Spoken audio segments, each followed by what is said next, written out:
Au fur et à mesure que nous découvrons des livres, il peut parfois nous arriver de développer une sorte de monotonie en privilégiant des lectures qui peuvent être un peu trop similaires.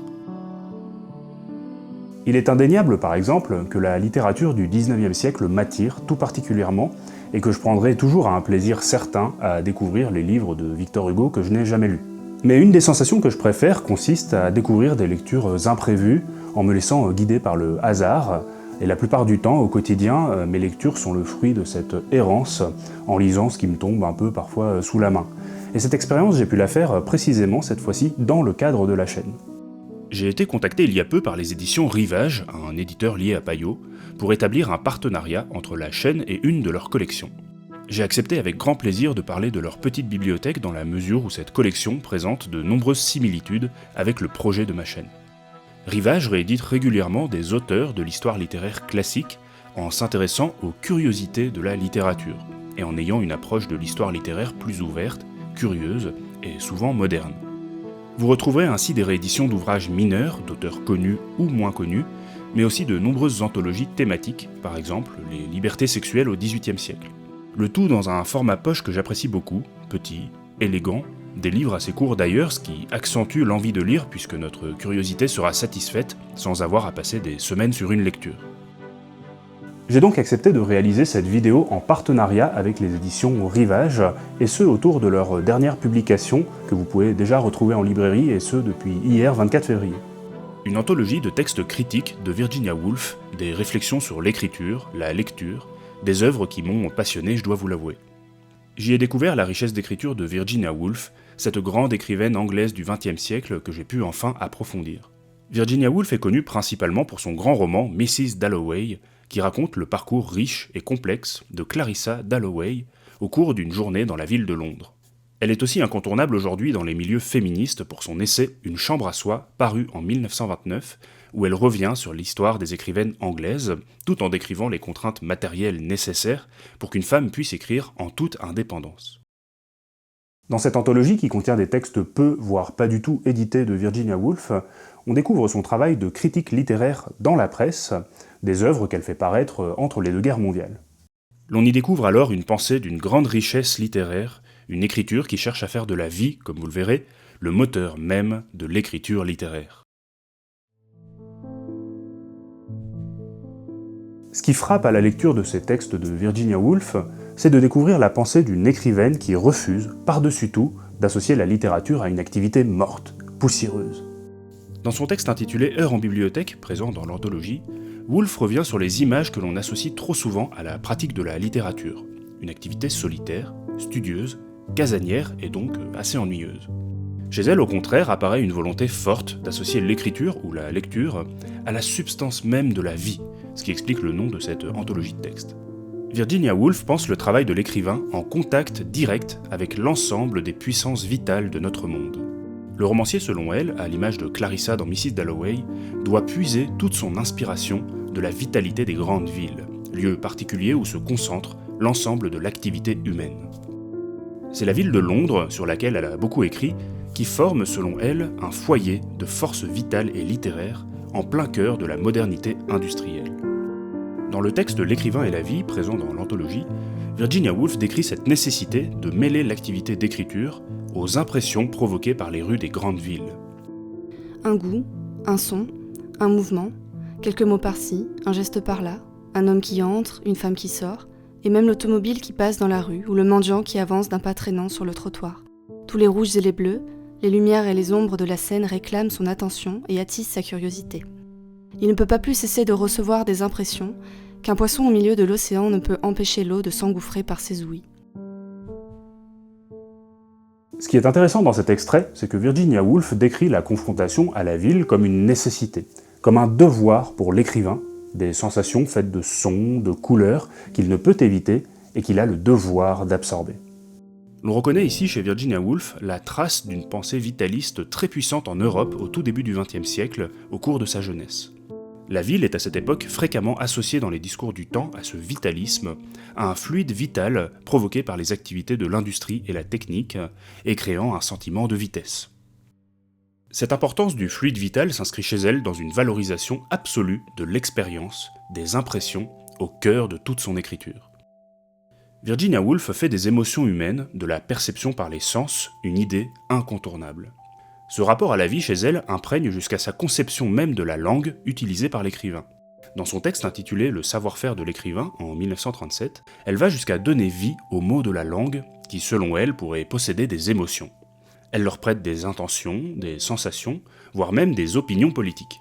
Elle les décrit par exemple embarrassées lorsque, selon elle, les écrivains viennent parfois un peu trop discuter à leur sujet en pensant les contrôler. Les mots sont au plus haut point sensibles, facilement embarrassés. Ils n'aiment pas qu'on débatte de leur pureté ou impureté. Si vous montez une société pour la promotion du pur anglais, ils manifesteront leur ressentiment en fondant une société pour l'anglais impur. Malgré tout, Virginia Woolf exprime dans ce rapport vital à l'écriture littéraire une inquiétude, aboutissant à une sorte de conseil. Si les mots, selon elle, sont animés d'une vie, elle explique malgré tout que le travail de l'écrivain consiste à contrôler et à canaliser toutes ses forces. Virginia Woolf sous-entend régulièrement que ce déluge de vie, perçu par les émotions, pourrait submerger l'écrivain qui n'est jamais tout à fait maître dans sa demeure. C'est à lui d'entrer en conflit avec ses mots, avec ses impressions, pour tenter de contrôler ce flux qui, selon elle, pourrait envahir l'œuvre littéraire et la rendre informe. Les véritables écrivains sont alors pour Virginia Woolf ceux qui sont capables de discipliner cette sensibilité à la vie. Il ne fait aucun doute que tous les écrivains dont les livres perdurent ont trouvé le moyen de la mettre au pas pour servir leur but. Elle fait de l'auteur un ouvrier des mots, un travailleur qui fait de ses impressions une matière à poser sur l'établi pour ensuite leur donner une forme. Elle s'inscrit directement ici dans l'héritage littéraire de Gustave Flaubert, qu'elle cite explicitement dans son texte, auteur associé depuis la deuxième moitié du XIXe siècle à une sorte d'auteur artisan pratiquant l'enfermement solitaire face à l'écriture et remettant sans cesse à l'atelier ses phrases. L'écrivain est ainsi pour Virginia Woolf quelqu'un qui ressent intensément, d'une part, qui perçoit la vie dans toute sa richesse, puis qui s'isole, d'autre part, pour transformer cette matière vive en écriture littéraire.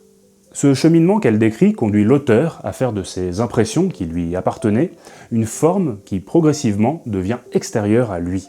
Après tout, un artisan est bien l'auteur du bijou qu'il fabrique, mais son trésor acquiert pourtant une existence propre, indépendante de son créateur d'origine. Virginia Woolf emprunte ici une fois de plus sa conception de l'écriture à Gustave Flaubert, connu pour avoir formulé cette idée selon laquelle, je cite, « Il ne faut pas s'écrire », ce qu'on a pu aussi parfois appeler une esthétique de l'impersonnalité. Le cheminement de Virginia Woolf est ici le même, beaucoup ressentir d'abord, puis travailler ses émotions pour les exprimer, ce qui les rend peu à peu impersonnels, enfermés dans l'écriture, mais aussi à même de durer pour toujours. Cette association de la vitalité à l'écriture n'est pas sans poser plusieurs problèmes pour Virginia Woolf, au sujet notamment des auteurs du patrimoine classique, morts et enterrés. Que faire de ces auteurs anciens et comment les lier à cette vitalité qui obsède Virginia Woolf? Dans son article « Heures en bibliothèque », elle montre une forme d'hostilité à l'égard de ceux qui ont un attrait exclusif pour la littérature classique, recouverte, je la cite, d'une couche de poussière devenue étouffante, mais qu'elle apprécie malgré tout. Ce qu'elle reproche au fond à la littérature ancienne, ce n'est pas son existence en tant que telle, c'est plutôt une sorte de vénération un peu macabre pour ce qui n'est plus. Ce qu'elle souhaite au fond, c'est une lecture qui puisse revivifier les lectures anciennes, les sortir de leur immobilité, pour les rendre quelque part contemporaines à nous. C'est alors, comme elle le dit si bien, que ces livres prennent leur sens en étendant sur nous une vitalité retrouvée, qui peut à son tour revitaliser nos propres existences. Les vieux livres étendent sur nous une sorte de consécration que nous restituons à la vie, perçue de façon plus aiguë. Le rêve, en somme, d'une résurrection mutuelle, le présent insufflant sa vie à l'ancien, et inversement. Cette réflexion de Virginia Woolf l'a conduit alors à avoir une attirance pour la littérature de ses contemporains, des vivants, au point que son écriture critique se transforme, d'une façon assez originale pour l'époque, en une sorte de manifeste pour la défense de la littérature contemporaine face à ses agresseurs. Cette littérature de son temps, sans cesse rabaissée face aux œuvres du passé, qui sont devenues des monuments si gigantesques qu'ils ne laissent qu'une ombre énorme, empêchant à toute littérature récente d'avoir une place au soleil, obtient la faveur de Virginia Woolf, qui apprécie se nourrir de leur vitalité immédiate, dans de très belles pages. Quelles sont les pensées et les sentiments d'hommes et de femmes vivants? À quoi ressemblait leur maison? Et comment s'habitent-ils? Combien gagnent-ils? Et que mangent-ils? Qu'est-ce qu'ils aiment ou détestent? Qu'est-ce qu'ils perçoivent du monde qui les entoure? Et quel rêve emplit les espaces de la vie active? Tout cela, ils nous le disent dans leurs livres. En eux, l'esprit et le corps tout ensemble de notre époque s'offrent à nous dans l'exacte proportion de ce que nos yeux sont capables de percevoir. Cette dernière phrase est vraiment magnifique pour défendre la lecture des contemporains. En eux, l'esprit et le corps tout ensemble de notre époque s'offrent à nous dans l'exacte proportion de ce que nos yeux sont capables de percevoir. Un peu comme si l'intensité de notre propre vie dépendait de la capacité à ouvrir les yeux sur ce qui nous entoure, à déceler la beauté cachée dans nos contemporains et aussi à créer entre nous une sorte de confiance mutuelle, en somme, à faire société.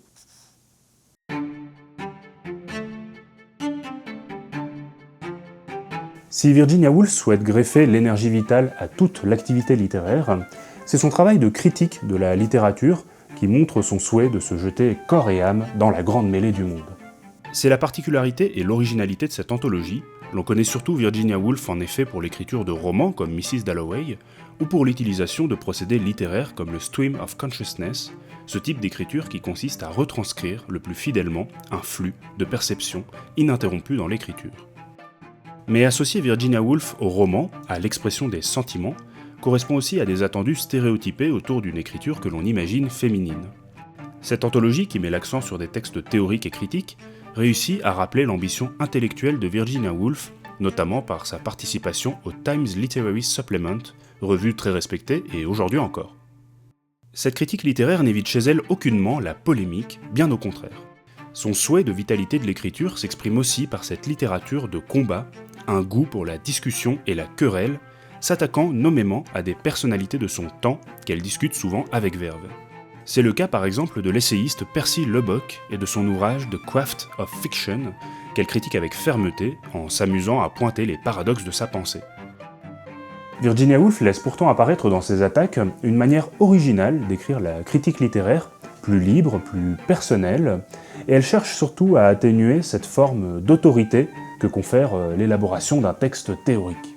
Il peut être tentant pour un critique d'utiliser cette position pour énoncer des vérités ou théoriser ce qu'est l'essence de la littérature. Du moins l'on pourrait croire, de façon peut-être un peu naïve, que l'ambition du critique serait d'arriver à maîtriser de telles vérités pour les partager ensuite au public et le moraliser un peu. Virginia Woolf est pleinement consciente de ces enjeux et y apporte sa propre réponse. La construction même des textes de l'anthologie montre une critique d'apparence moins ambitieuse, refusant du moins la profession absolue de vérité concernant la littérature, le roman, la lecture ou la fiction. Comme une manière aussi de redonner vie à la critique, en lui enlevant son aspect sclérosé, rigide, froid, provoqué parfois par le raisonnement. Elle met en avant ses doutes et montre surtout un chemin personnel au sein des livres. Un parcours nettement visible dans la structure de ses textes qui montre une réflexion en désordre apparent, sans aboutissement clair.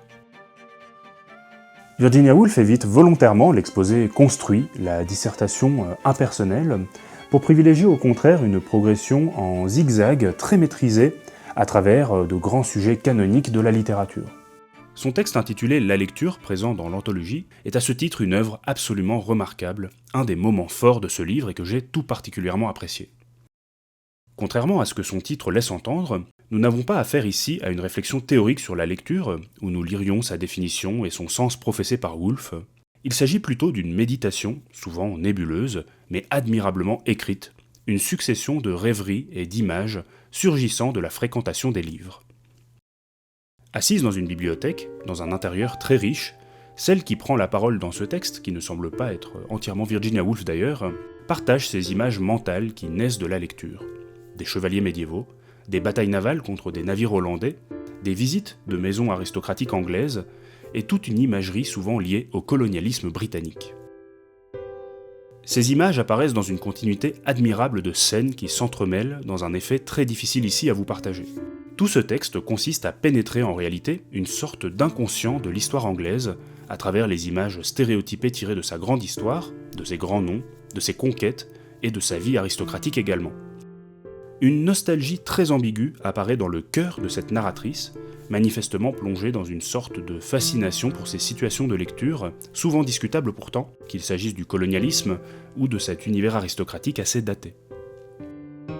Un mélange d'admiration et de répulsion de la part d'une narratrice qui laisse poindre une culpabilité cachée, amère, faite d'un désir mais aussi d'un rejet pour ces époques anciennes mais révolues. Ce texte intitulé La lecture ne propose alors aucune définition théorique, plutôt un parcours personnel d'images, intimes, qui forme en réalité le miroir de l'identité de la nation anglaise. Elle donne à voir, à travers elle, l'écho d'une histoire nationale et une vraie méditation sur ce qu'est être anglais, sujet qui a tendance à devenir le véritable centre du texte et non la lecture à proprement parler. C'est à nous de reconstruire, à travers ces images poétiques, un propos sur la lecture, uniquement sous-entendu. Une activité qu'elle présente donc, indirectement, comme l'exploration de soi où apparaît l'héritage de toute une identité et de ses contradictions. Cette approche de la lecture par l'expression des rêveries s'accompagne d'un intérêt véritable pour les rouages de l'écriture littéraire. Plusieurs grandes questions concernant le roman occupent sans cesse l'esprit de Virginia Woolf, comme par exemple, le genre du roman a-t-il des lois ? Comment s'écrit-il ? Et les auteurs ont-ils des méthodes qu'ils appliquent ? Mais Virginia Woolf, vigilante à ne jamais réduire la richesse de l'écriture littéraire, est loin de chercher à en dévoiler les secrets cachés. Elle reste malgré tout sensible à en conserver le mystère, qui échappe toujours un peu à celui qui s'y intéresse. Mais il est visible chez elle qu'elle désire entr'ouvrir, au moins un peu, cet antre caché d'où naissent les grands livres. Dans De la relecture des romans, Virginia Woolf réfléchit précisément au secret de fabrication du roman. C'est dans ce texte qu'elle commente longuement l'ouvrage de théorie critique consacré à l'art du roman évoqué plus tôt, The Craft of Fiction de Percy Lubbock, paru un an plus tôt en 1921. Virginia Woolf fait preuve dans cette critique d'une finesse d'analyse redoutable et sur certains points franchement novatrice. Percy Lubbock décrit le roman comme un texte qui nécessite plusieurs relectures avant que le lecteur puisse prétendre accéder à la forme véritable de l'œuvre. Un texte romanesque, selon lui, n'est jamais vraiment saisi dans son intégralité sans un travail patient qui consiste à repérer et à relier dans l'œuvre des éléments saillants qui, une fois réunis, permettent d'accéder à sa forme définitive. Cette forme oblige le lecteur, selon Lubbock, à mettre à distance ses impressions de lecture première, une lecture profonde qui n'est accessible que par un retour réflexif, documenté même, une lecture devenue neutre en quelque sorte. Virginia Woolf s'attaque frontalement et sans peur à ce raisonnement, refusant catégoriquement de dissocier la lecture des émotions du lecteur. Plus précisément, c'est le terme « forme » qui lui pose problème. L'idée qu'un roman puisse avoir une forme, c'est-à-dire une organisation, une structure interne, déplaît à Virginia Woolf qui y voit un obstacle, nous éloignant émotionnellement du texte. Or, chaque fois que M. Lubbock parle de forme, c'est comme si quelque chose s'intercalait entre nous et le livre tel que nous le connaissons. Nous ressentons la présence d'une substance étrangère que nous devons nous représenter comme s'imposant à des émotions qui nous viennent naturellement, que nous désignons simplement et que nous rangeons enfin en fonction de leurs relations justes les unes par rapport aux autres. Ce qu'il y a de très intéressant dans son texte, c'est qu'on ressent un poids direct de ce contexte de critique littéraire autour du roman au cours des années 1920, auquel Virginia Woolf semble avoir en réalité participé très tôt. Cette période est en effet en pleine ébullition concernant la théorisation du roman, ses formes, ses lois, sa structure. Les réflexions de Woolf sont parfaitement contemporaines d'ouvrages de critique du roman, absolument fondamentaux dans l'histoire littéraire du siècle dernier, où la réflexion sur la forme apparaît souvent. L'on songe au mouvement du formalisme russe, avec Roman Jakobson à Moscou par exemple, mais c'est aussi en 1920 que George Lukács publie son très célèbre La théorie du roman, ou qu'en 1924, Mikhail Bakhtin élabore sa première version de Esthétique et théorie du roman. Tout cela vous montre combien Virginia Woolf s'inscrit dans des réflexions littéraires les plus contemporaines de son époque, notamment concernant la forme d'une œuvre, des réflexions qui d'ailleurs ne se développeront parfois que bien plus tard en France notamment. Le véritable essor sur le plan littéraire d'une réflexion que l'on appelle formaliste n'a lieu qu'après la Seconde Guerre mondiale en France, au cours de la période que l'on appelle parfois structuraliste dans les années 1960. L'on songe à Gérard Genette ou à Tzvetan Todorov par exemple.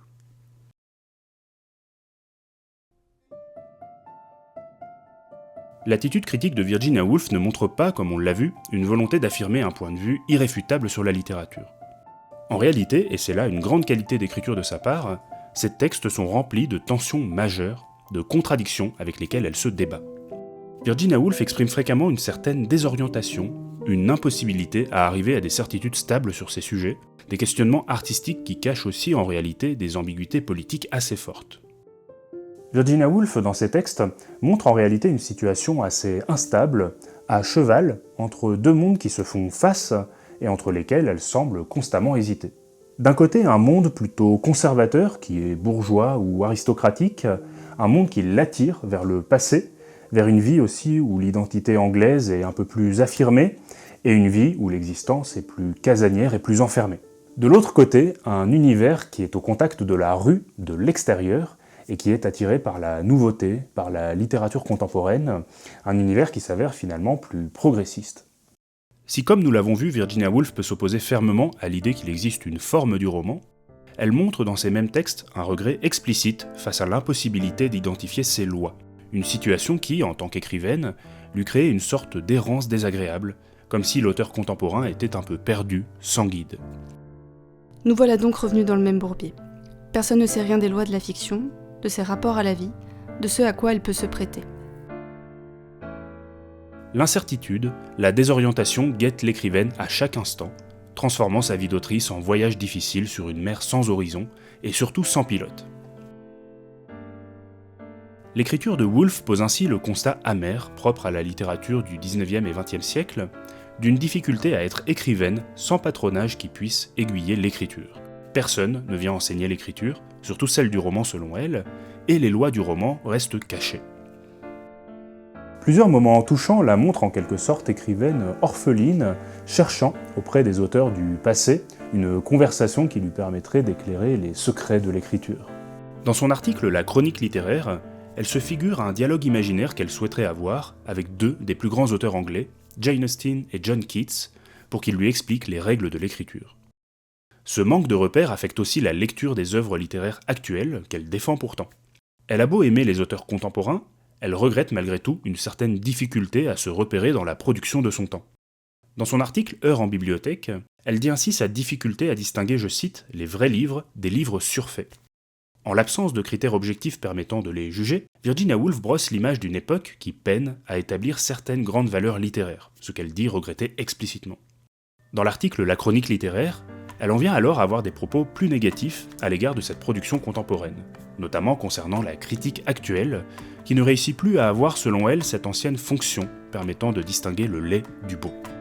Elle montre un certain affaiblissement de la critique dans l'univers de la presse, qui n'est plus selon elle cet ancien art noble.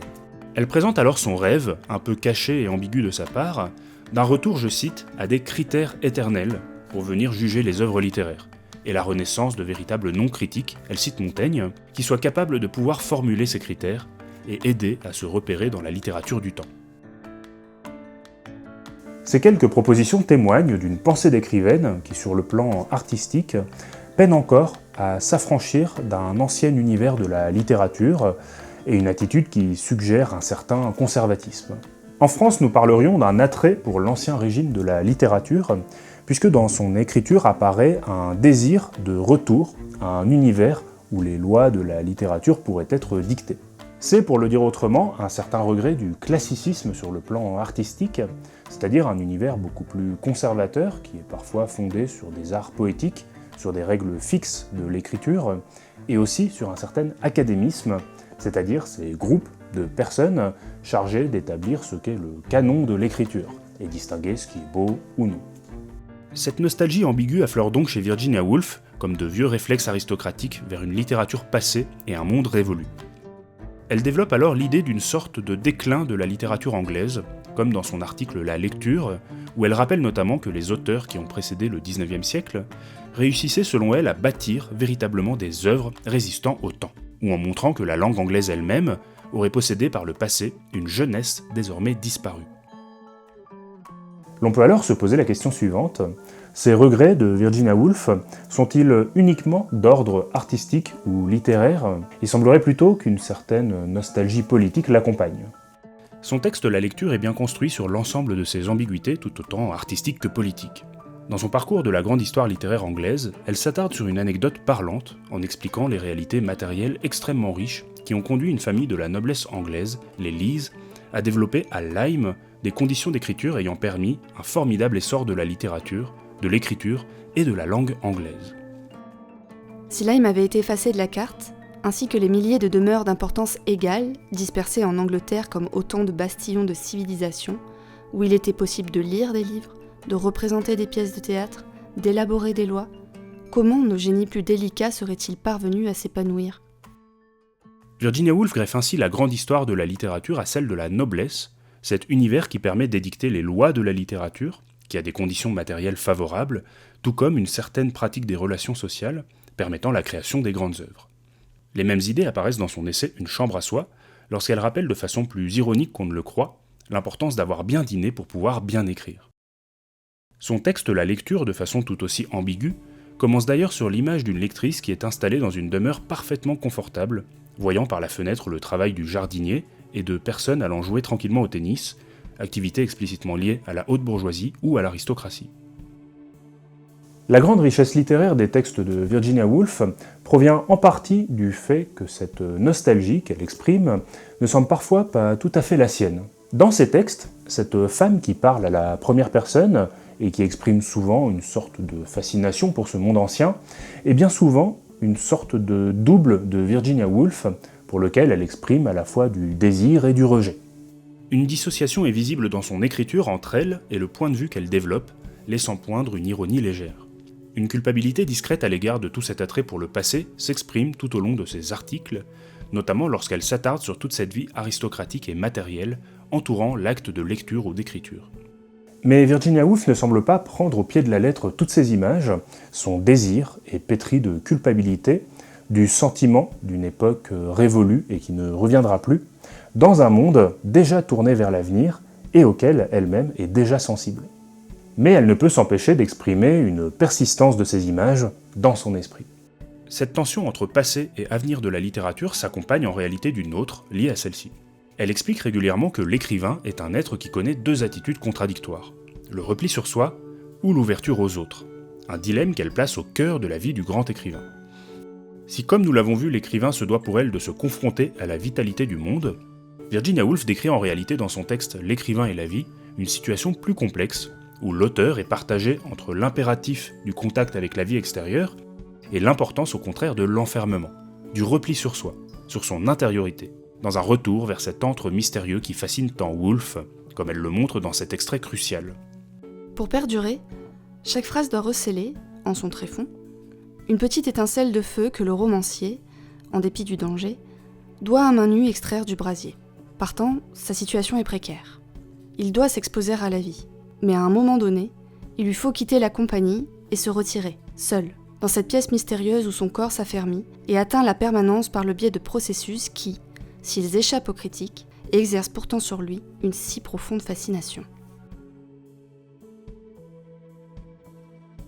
Cette phrase vient surtout faire relire de façon assez importante le célèbre essai de Virginia Woolf, Une chambre à soi, qui est depuis devenu une des plus grandes références de la littérature féministe. Dans cet essai, pour rappel, l'écrivaine décrit la nécessité pour les femmes qui veulent écrire d'avoir un lieu à elles, et surtout un lieu fermé, clos, et aussi une certaine somme d'argent qui leur permette d'avoir une indépendance qui soit non seulement matérielle, mais aussi d'esprit. L'on retrouve dans L'écrivain et la vie cette association de l'écriture au lieu clos. Mais Virginia Woolf est catégorique dans cet article, l'auteur accompli est celui qui réussit à s'ouvrir au monde, à l'extérieur, aux puissances de la vie, en évitant un double écueil. L'enfermement absolu d'une part, ou la dilution de soi dans la vie extérieure d'autre part. L'on comprend alors, lorsque l'on fait dialoguer l'ensemble des textes du recueil, que toutes les tensions de Virginia Woolf se rejoignent dans cette ambiguïté, aux enjeux artistiques mais aussi féministes. L'on reconnaît en effet dans ce repli sur soi qu'elle exige de l'écrivaine ou de l'écrivain, une existence qui est aussi plus enfermée, plus casanière, et qui présente ce risque d'être la vie, en quelque sorte, de la haute bourgeoisie ou de l'aristocratie. C'est un des sous-entendus majeurs d'une chambre à soi, cette existence d'un lieu que l'on possède. Et il faut insister sur l'importance de posséder ce lieu qui apparaît dans son titre, une des principales définitions des classes hautes de la société, la propriété.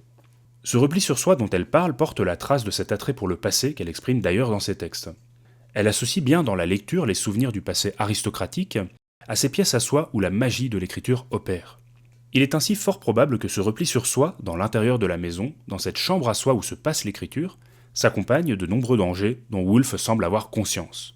Un retour aux valeurs conservatrices anciennes, mais aussi à une féminité peut-être plus traditionnelle. Virginia Woolf semble nous dire que le repli sur soi de l'écrivain, qu'elle désire certes, présente le risque d'une écriture sclérosée, associée aux valeurs du passé. À trop vivre dans la chambre à soi, l'on risque de ne plus rencontrer le monde, l'on risque même de s'y perdre. Cette vie en extérieur rappelle aussi beaucoup les critères que l'on associe à l'homme, au masculin.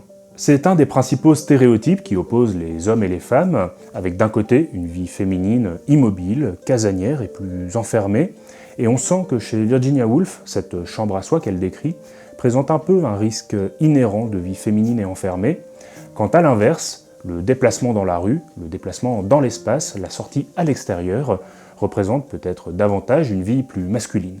Le cœur de l'écriture de Virginia Woolf se joue dans cette tension, tant sur un plan artistique que politique ou féministe. Elle dit explicitement que l'écriture se trouve dans ce point d'équilibre entre ces deux univers, entre l'enfermement dans la pièce à soi, dans cet univers de la possession matérielle, où les règles artistiques sont fixées, ce monde du passé sur le plan littéraire qui est aussi celui de la bourgeoisie ou de l'aristocratie, à un univers qui est aussi celui de la féminité traditionnelle.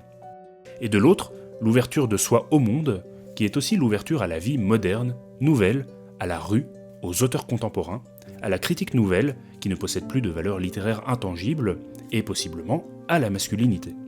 Difficile ainsi de ne pas songer au fait que ce point d'équilibre qu'elle recherche entre vie intérieure et vie extérieure ressemble beaucoup sur le plan féministe à une balance exacte entre univers masculin et féminin, et l'on songe ici à l'importance dans ses romans d'un phénomène longuement étudié chez elle, à savoir sa langue qui hésite souvent entre le masculin et le féminin, dans l'usage des pronoms notamment, ou à son intérêt régulier pour l'androgynie, cette hésitation entre genre masculin et féminin qu'elle exprime dans Une chambre à soi.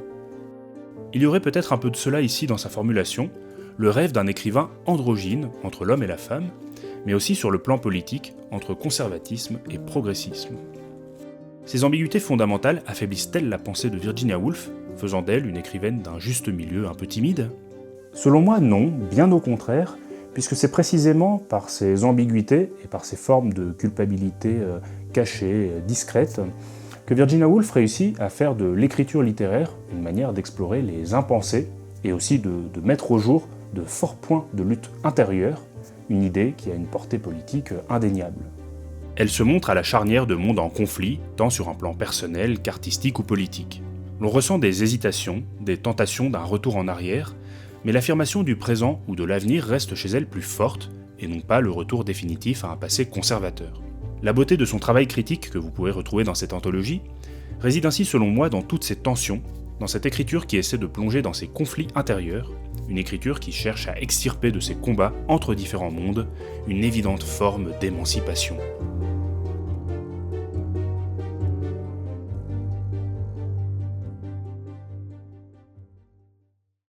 Cette vidéo est à présent terminée, je vous remercie sincèrement pour votre attention et j'espère qu'elle vous aura intéressé. Si vous l'avez aimée, n'hésitez surtout pas à la partager, à la commenter, à mettre un pouce et prenez le temps aussi de vous abonner, d'activer la cloche si vous voulez ne rater aucune des nouvelles vidéos. Je vous invite également à aller voir le dernier épisode de la chaîne qui est sorti il y a environ un mois et je sais que vous l'avez beaucoup aimé et je vous en remercie. J'y fais une longue analyse d'une image tout à fait passionnante d'un peintre du 19e siècle qui s'appelle Gustave Doré. Et cette image, elle sert de prétexte pour aborder l'histoire du livre, la transmission autour de la lecture et aussi un peu l'histoire de l'art. Vous l'avez vu, la chaîne est désormais beaucoup plus régulière et je suis tout à fait ravi de pouvoir vous retrouver beaucoup plus souvent en vidéo. Je vous invite d'ailleurs très vivement à aller vous abonner à mon compte Instagram où je publie chaque semaine, le dimanche matin, une petite vidéo, un short, où j'aborde des anecdotes assez variées autour de l'histoire de la littérature. Et je publie aussi ces shorts sur YouTube, si jamais vous voulez les regarder là. Mais je vous invite à aller vous abonner à ce compte Instagram. Et c'est une manière pour moi de créer de la régularité entre les vidéos et de vous faire patienter entre chaque épisode. A priori, la prochaine vidéo est prévue pour fin mars, j'ai très hâte de vous la montrer. Et moi, d'ici là, je vous dis à très vite et à bientôt pour de nouvelles vidéos sur la chaîne.